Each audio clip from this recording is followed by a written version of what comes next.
Olá, sou Paulo Eduardo e nós estamos chegando para mais um estudo aqui no canal Minuto Missionário. Seja muito bem-vindo.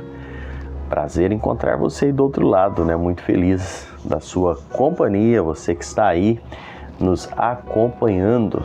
A gente louva a Deus por cada um que todos os dias chega aqui no canal, acessa o canal Minuto Missionário. Como nós falamos, os vídeos entram às 6 horas da manhã. Se você quer ser notificado para não esquecer, é só clicar nesse sininho que tem bem embaixo aqui.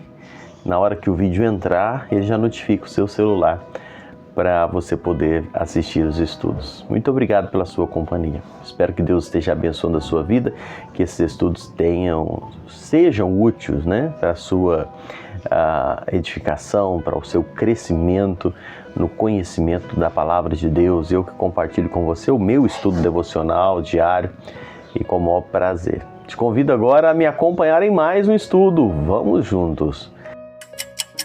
Hoje nós vamos seguir falando um pouquinho sobre a defesa de Pedro em relação à salvação para todos, judeus e gentios, unicamente pela fé em Cristo Jesus. Pedro, que havia sido usado por Deus para levar o evangelho para os povos, naquela ocasião em que ele recebe aquela chave simbólica, né, das mãos do Senhor Jesus, as chaves do reino, não para ficar na porta do céu em pé, esperando as pessoas passarem e abrindo a porta, mas para levar para os povos. Nós estudamos no último estudo a progressão do evangelho através de Pedro, quando Pedro fala para os judeus, depois em Samaria, depois aos gentios lá na casa de Cornélio. E Pedro está fazendo essa defesa, que o evangelho foi usado por Deus, no versículo 7, para abrir as portas do Evangelho. Hoje nós vamos ver dos versículos 8 até o versículo 11. Diz assim: Ora, Deus, que conhece os corações, lhe deu testemunho, concedendo o Espírito Santo a eles, como também a nós nos concedera. E não estabeleceu distinção alguma entre nós e eles, purificando-lhes pela fé o coração. Agora, pois, por que tentais a Deus, pondo sobre a serviço dos seus discípulos um jugo que nem nossos pais puderam suportar e nem nós? Mas cremos que fomos salvos pela graça do Senhor Jesus, como também aqueles o foram. Pedro começa a abordar algo muito sério. No versículo 8 nós lemos aqui Pedro falando do que aqueles irmãos tinham recebido. Pedro traz a expressão do Espírito Santo. Quando os gentios creram em Cristo, Deus confirmou a legitimidade daquela conversão, enviando-lhes o Espírito Santo. O Espírito Santo foi concedido aos gentios não pela observância da lei, mas pelo exercício da fé. Foi isso que Pedro diz aqui. Gálatas capítulo 3, versículo 2 aborda sobre isso. E lá no capítulo 10 de Atos, dos versículos 43 ao 46, fala esse momento em que o Espírito Santo é concedido aos gentios, independente da circuncisão, independente das práticas da lei, unicamente por crer em Cristo Jesus como Salvador, receberam o Espírito Santo de Deus. Eles receberam o Espírito que foi enviado como uma prova, legitimando a conversão deles. No verso 9, Pedro vai dizendo algo que para os judeus ali era uma coisa muito forte para eles, porque eles se julgavam uma nação superior. Por ser o povo de Deus, por terem promessas de Deus, eles se julgavam um povo acima. E Pedro, com todo o seu histórico que você conhece, Pedro mostrando a sua humildade, Pedro diz, olha, Deus eliminou a diferença. Deus não faz diferença entre judeus e gentios.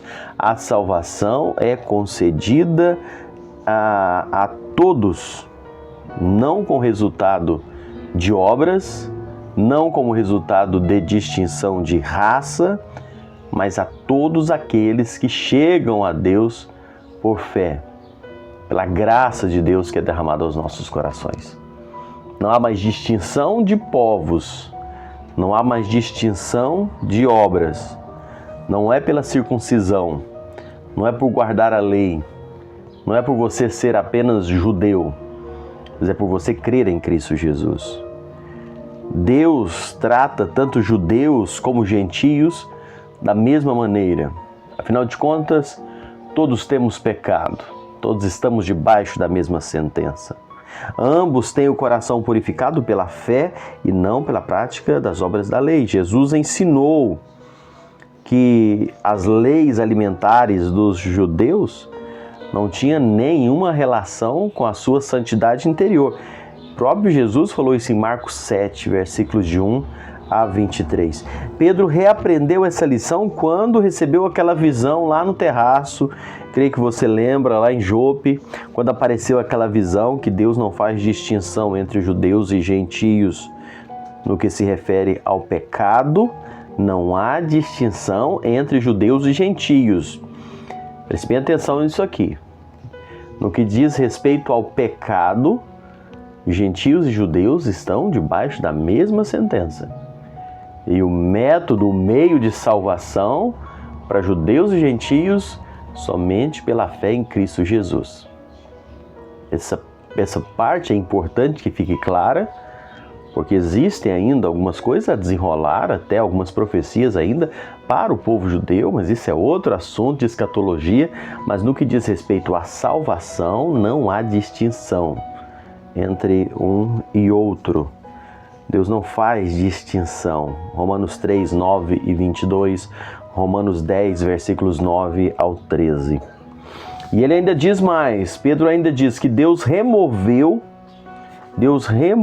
o jugo da lei, diz o verso 10 do texto que nós lemos. A declaração mais forte, mais contundente aqui, eu creio, foi quando Pedro fala do jugo da lei. A lei pesava sobre os judeus, mas esse jugo havia sido removido por Jesus num texto muito clássico que a gente usa muito, Mateus 11, 28 até o versículo 30, quando Jesus fala: o meu fardo é leve e o meu jugo é suave. Jesus está trazendo isso. A lei, ela não tem poder de purificar o coração do pecador. Gálatas 2 e 21. Jesus tirou o jugo que havia sobre aquele povo. Gálatas 5, de 1 a 10. Colossenses 2, de 14 a 17, aborda esse assunto. E Deus então passa a conceder o dom do Espírito. Gálatas 3 e 2. Jesus agora, ele não está pesando mais a lei como pesava, porque a lei fazia o homem e mostrava ao homem, a lei teve o seu papel de mostrar ao homem que ele é incapaz de ser salvo pela lei. A lei mostra a santidade de Deus e a pecaminosidade do homem. A lei nos faz enxergar isso.